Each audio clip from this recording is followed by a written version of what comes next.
जब भगवत गीता में कभी पाठ में ऐसे ऐसे मंत्र आते हैं ना, ऐसे श्लोक जब आते हैं तो लगता है कि जैसे स्वयं साक्षात भगवान कृष्ण अपनी इस दिव्य वाणी में वही मातृत्व के स्वरूप में अपना वात्सल्य उड़ेल रहे हैं कि तू रो नहीं मेरे वत्स, कोई बात नहीं कि पाप ताप संताप जीवन है, जो हो गया अब तुम छोड़ ये सब कुछ, सर्वधर्मान परित्यज्य मामेकम शरणम व्रज, तू छोड़ ये सब और आ मामेकम शरण, मेरी शरण में आ जा, मेरे पास आ जा, मैं तेरी सारी पाप ताप संताप धो डालूंगा, तू चिंता ना कर। तो 2 बार गीता में ये मां शुचा शब्द आया है, एक बार 18वें अध्याय के 66वें श्लोक में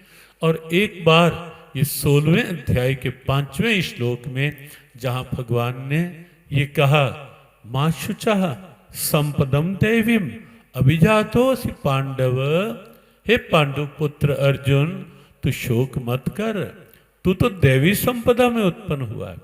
और कभी कभी हम सब जब गीता पाठ करें ना, उस समय कभी ऐसा हो हम भूल जाए कि उस समय वो अर्जुन था जिसे भगवान कह रहे थे इस समय मैं ही अर्जुन हूं, इस समय तो भगवान मुझे समझा रहे हैं, मेरे लिए उपदेश दे रहे हैं।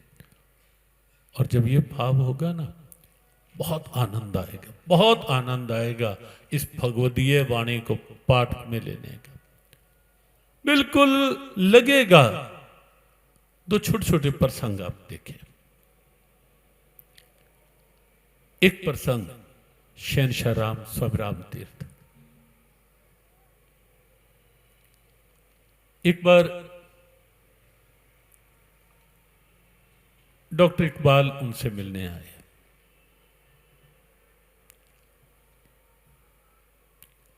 पुरानी बात थी, लाहौर में थे, मित्रवत भाव था।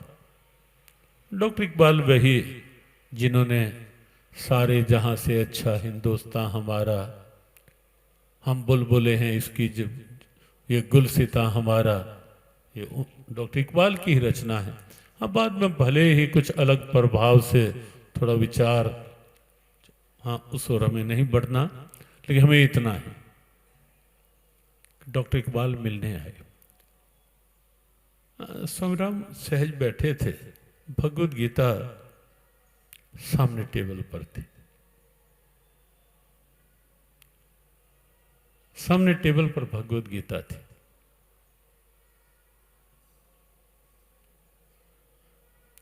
लेकिन डॉक्टर इकबाल ने जब देखा कि गीता जी के कुछ पृष्ठ थोड़ा भीगे हुए से, गीले से, डॉक्टर इकबाल ने कहा राम एक बात बताओ, इतना पवित्र ग्रंथ क्या इसे संभाल कर नहीं रखना चाहिए? बहुत ध्यान से बात सुनना, पाठ की क्या स्थिति होनी चाहिए। इतना पवित्र ग्रंथ क्या इसे संभाल कर नहीं रखना चाहिए? शहंशाह राम ने पूछा इकबाल ऐसा क्यों बोल रहे हो? क्या इसलिए कि ये पृष्ठ गिले हुए पड़े हैं, इतने भी संभालने हैं? स्वामीराम कुछ भावुक हो गए, एक क्षण मौन के बाद कहने लगे इकबाल इस विषय को रहने दो, तुम कोई और बात करो। का क्यों? इसका उत्तर तो दो कि गीता ग्रंथ इतना मुकद्दस, इतना पावन और गीला। स्वामीराम ने कहा इकबाल तुम नहीं समझ पाओगे, इसलिए मैंने कहा इस विषय रहने दो। इकबाल ने कहा नहीं राम, अब तो मुझे जानना ही है कि कैसे गिला हुआ, कुछ पानी वगैरह गिरा होगा। स्वामी राम ने कहा, इकबाल अगर जानना ही चाहते हो तो सच ये है, आज जब मैं पाठ कर रहा था ना गीता जी का, एक श्लोक मेरे सामने आया। व्यासपीठ से कभी भी कोई काल्पनिक बात या व्यासपीठ की मर्यादा के अनुरूप कोई बात व्यासपीठ से ना निकले, बस ही ठाकुर से प्रार्थना करके व्यासपीठ पे बैठने का प्रयास रहता है कि व्यासपीठ केवल व्यास की गरिमा के अनुरूप चले, कि इधर उधर की बात ना हो। इसलिए सत्य संस्मरण है हमारे गुरुदेव स्वामी राम तीर्थ।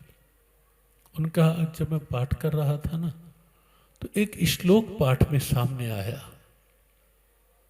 बस उस श्लोक ने मेरे भीतर के भाव को ऐसा बना दिया कि गीता जी वहीं की वहीं रह गई। कहा कौन सा श्लोक था? का वो श्लोक 9वें अध्याय का 22वां, जो 1 मिनट एक साथ गीता पाठ में लगभग मध्य श्लोक के रूप में हमने लिया है। अनन्याश्चिन्तयन्तो मां ये जनाः पर्युपासते तेषां नित्याभियुक्तानां योगक्षेमं वहाम्यहम्। जब इस श्लोक का पाठ कर रहा था कि भगवान ये कहते हैं कि तुम मेरा चिंतन कर, तेरी चिंता मैं करूंगा। तू चिंता नहीं कर, तू मेरा चिंतन कर, तेरी चिंता में।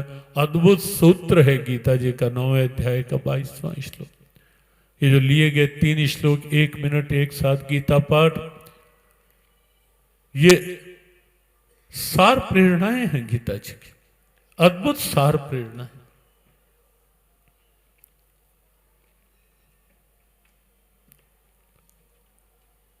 और उन्हीं में ये भाव स्वामी राम ने कहा कि ये भाव मेरे भीतर बना और मुझे पुरानी स्मृतियां सामने आने लगी, क्योंकि मेरे जीवन में कई बार ऐसा घटित हुआ कि मैं केवल उनके भाव में था, मुझे नहीं पता था कि आगे भोजन भी कहां से मिलेगा और किस प्रकार से स्थितियां बनी। और जब ये श्लोक पाठ करते करते ऐसा भाव उमड़ा और वो भाव मेरी आंखों के अश्रु बन करके बाहर निकलने लगा, और गीता जी उससे आज ये गीली हो गई। मुझे नहीं पता कि कैसे भीग गए पृष्ठ। और तब इकबाल भी अचंभित सा हो गया, कहने लगा पाठ करते हुए ऐसा भाव कि आंखों से अश्रु, ऐसा कैसे? स्वामी राम ने कहा, इकबाल तुम कैसे पाठ करते हो तुम जानो, लेकिन मैं जब पाठ करता हूं मैं उस समय और सब कुछ भूल जाता हूं। मैं इस भाव से पाठ करता हूं कि इस समय मैं ही अर्जुन हूं और स्वयं कृष्ण ये उपदेश मेरे लिए कह रहे हैं।